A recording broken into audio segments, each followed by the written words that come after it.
Good morning, children, and welcome to our online classes. Hope you all are doing good. Children, I am going to tell you a story. An old priest living in a home for retired clergy was very fond of gardening. He was given a small patch of land in the backyard where he grew some vegetables. He would spend hours in that little plot watering his vegetables and watching them grow. One day, a group of his former parishioners came to visit him. He took them to his little garden. Imagine his delight when he noticed that some of his greens had begun to bloom and bear fruit.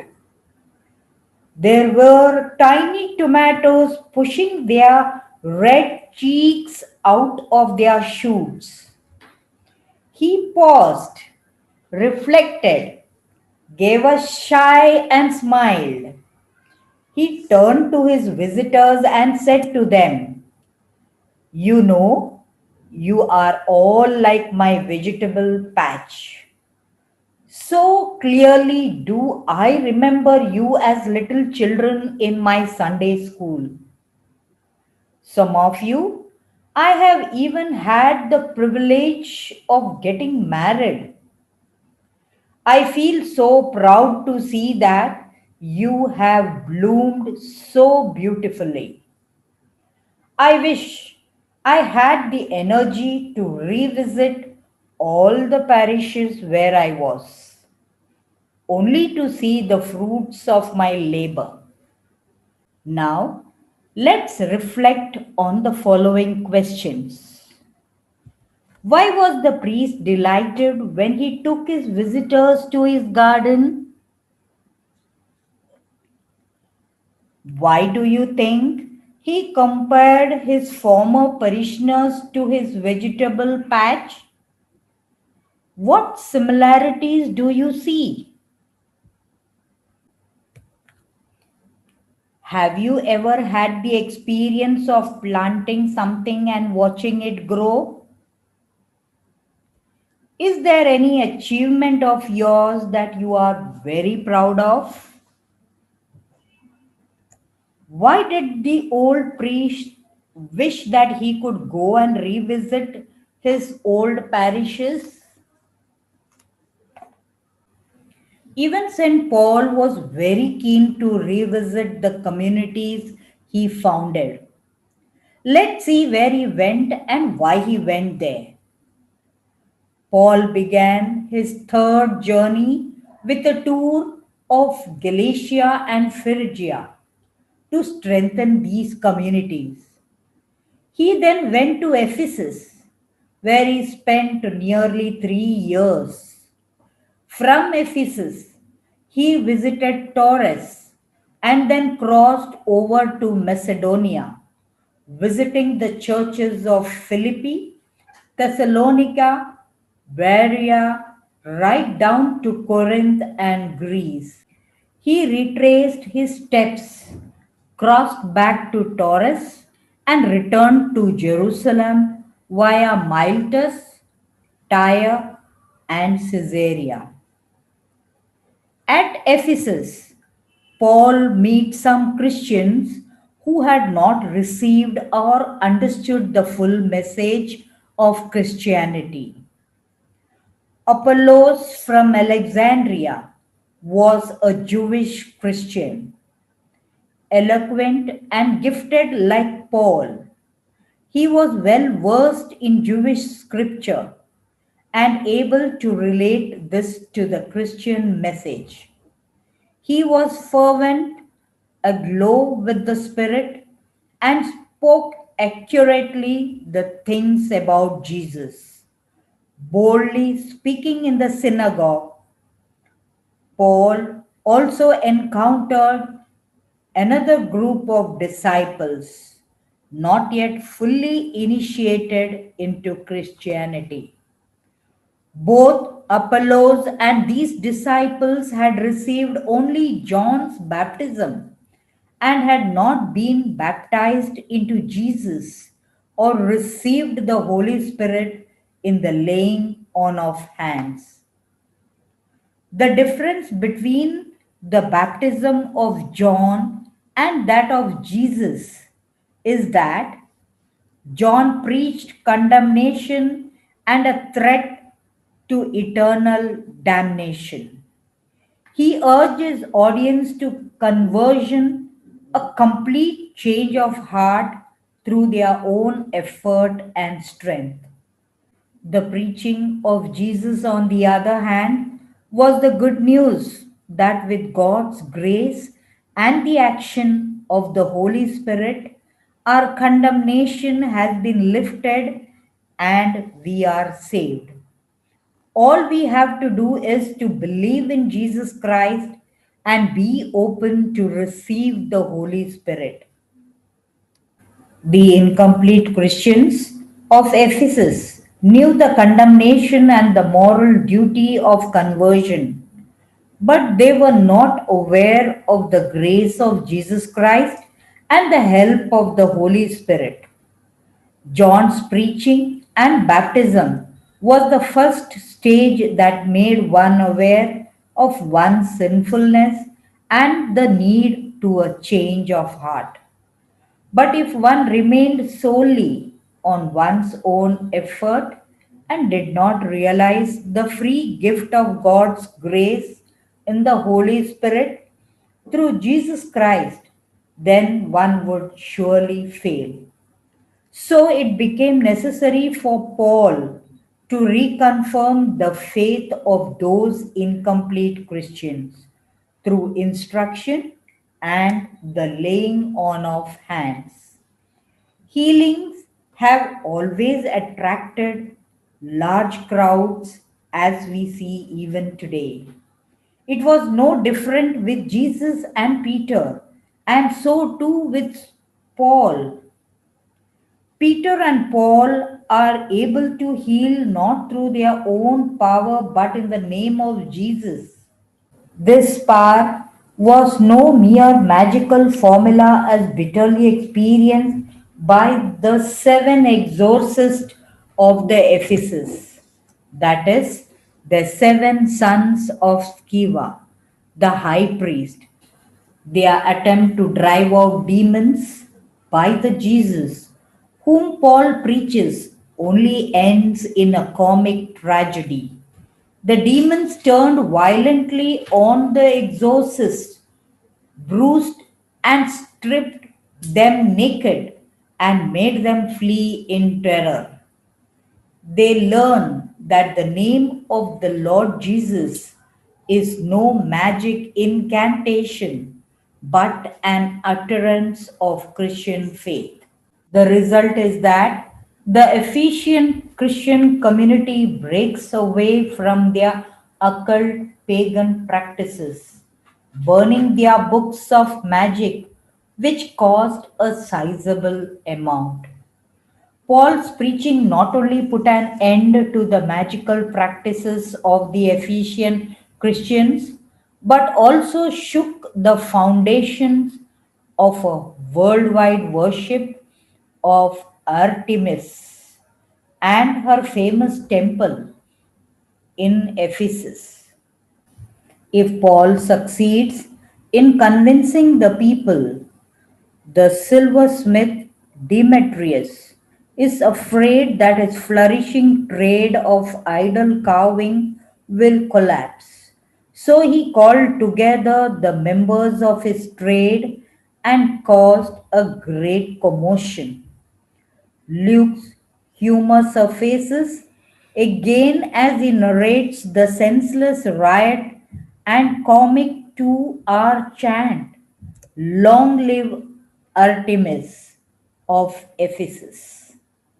The city is therefore on the brink of a serious riot. The artisans drag Paul's companions to the theater and all but lynch them. Finally, the town clerk had to intervene and quieten them. The riot was senseless. Most of the rioters did not even know why they were there. Very briefly, Luke sketches the journey through Macedonia when Paul visits again his communities at Philippi, Thessalonica, Berea, and down to Corinth. As he was about to set sail for Syria, a plot to kill him made Paul change his mind and retrace his steps, taking the land route again through Macedonia and back to Taurus. Nothing of much importance happens at these places, except that we see Paul's style of ministering to these communities. Wherever he went, he preached first to the Jews, then to the Gentiles, found a Christian community, and kept leaders or guardians called episkopoi or presbyteroi, which means elders, both Greek words. Paul often kept in touch with these communities through visits or through letters. Luke shows us how Paul gave them words of encouragement and blessings. Whilst Paul was preaching in Taurus, he went on and on beyond midnight. A young lad, Eutychus, meaning lucky, was listening to Paul perched on a third story window. He became drowsier and drowsier until he felt fast asleep and fell to the ground dead. The people gathered around him wailing loudly. Paul rushed to him, embraced him on the ground, and restored him to life. Then he continued preaching till the early hours of the morning. Leaving Taurus, Paul returns to Jerusalem visiting several small islands. At Miletus, he calls for the elders of Ephesus and makes his farewell address. Luke gives us two farewell discourses, one by Jesus and the other by Paul. Farewell discourses were the ancient writers' way of providing their leaders a gift of the life and works of great people. A farewell discourse was intended to present the speaker as a founder and perfect model to imitate. Thus, Luke presents Jesus as he instructs the 12. Do this in memory of me. Luke presents Paul as the chief model for a Christian bishop or elder to imitate. Like Paul, the elders must oversee the church with a service that is self sacrificing, authentic teaching, careful pastoring. He must not serve for personal profit, and he must be prepared to courageously face attacks from outside or within the flock. Paul's speech is typical of farewell addresses. He summons the elders, highlights his own example, testifies that he did not fail in his duty, refers to his own approaching death, encourages them to face future problems, prophesies the coming of false teachers, blesses his followers, prays with them, exchanges farewell gestures. The speech also shows continuity in the church as the elders are commissioned by Paul to take over from him. The last words of Jesus and Paul stress their most urgent concerns. Thus, Jesus, in his farewell address, gave his disciples the Eucharist, conferred leadership on the 12 apostles, and gave them the true meaning of Christian leadership, which is service and not domination. Paul's farewell address stresses the role of the pastor or bishop, care for the poor and the weak, courage in facing persecution and apostasy, and the importance of holding on to Christ's true message in the face of widespread heresy. Luke concludes with prophecies of Paul's captivity in Jerusalem and his impending doom. Luke shows us that, like Jesus, Paul too is undeterred and sets off to Jerusalem, prepared to be bound by the Spirit and to follow in the footsteps of his Master even unto death. His prayer, "The Lord's will be done," echoes that of Jesus. Children, take a comfortable posture.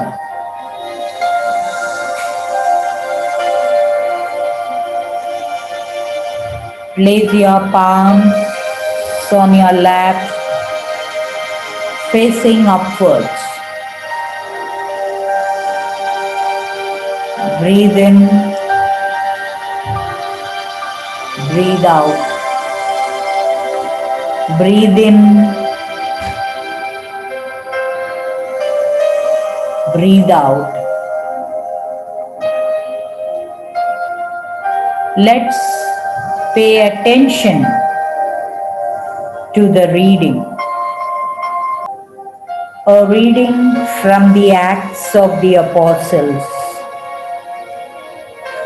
Take heed to yourselves and to all the flock, in which the Holy Spirit has made you overseers, to care for the church of God, which he obtained with the blood of his own Son.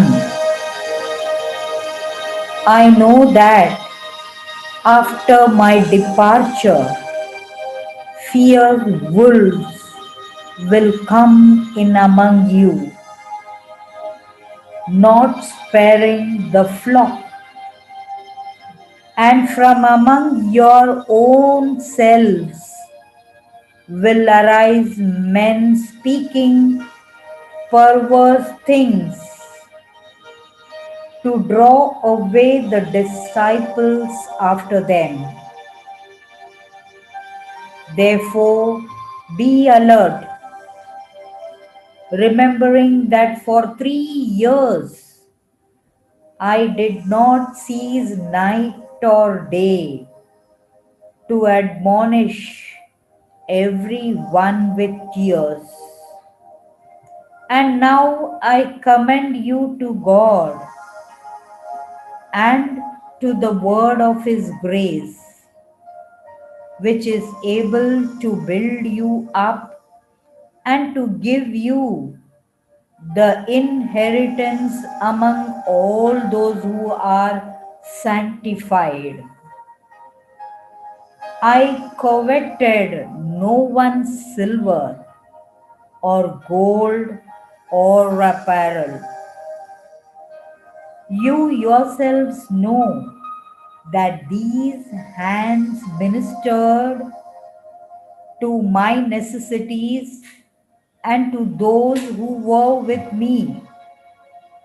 In all things I have shown you that by so toiling one must help the weak, remembering the words of the Lord Jesus, how he said, "It is more blessed to give than to receive." And when he had spoken thus, he knelt down and prayed with them all. And they all wept and embraced Paul and kissed him, sorrowing most of all because of the word he had spoken, that they should see his face no more. And they brought him to the ship.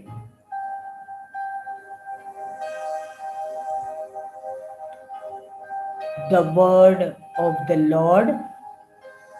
Thanks be to God.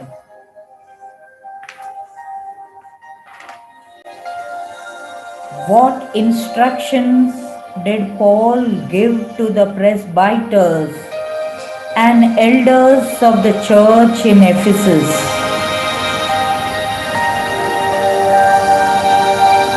What did he warn them about?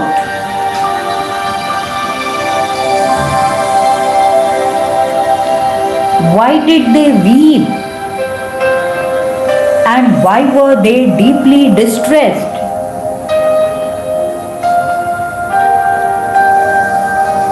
There were great troubles that came up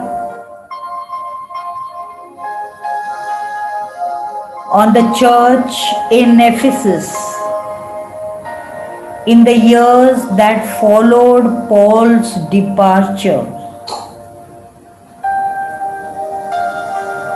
These troubles arose from their own ranks and almost destroyed this Christian community.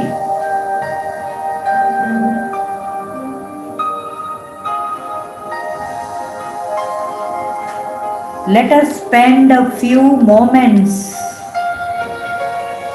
now praying for our Christian communities who are facing persecution and problems from internal rivalry.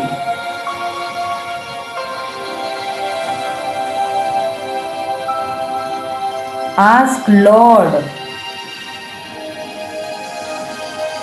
to help them to overcome problems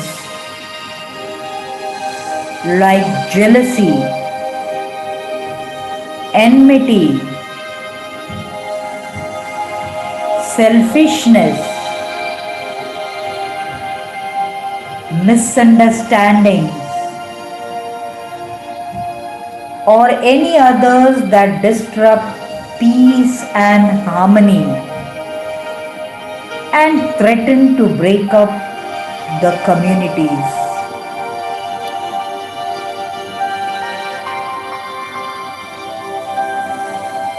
Let's all open our eyes and sing the hymn together. Far away in the depths of my spirit tonight rose a melody sweeter than song. In celestial like strains it unceasingly falls o'er my soul like an infinite call. Peace, peace, wonderful peace, coming down from the Father above. Sweep over my spirit forever, I pray, in fathomless billows of love. I am resting tonight in this wonderful peace, resting sweetly in Jesus' control. For I'm kept from all danger by night and by day, and His glory is flooding my soul.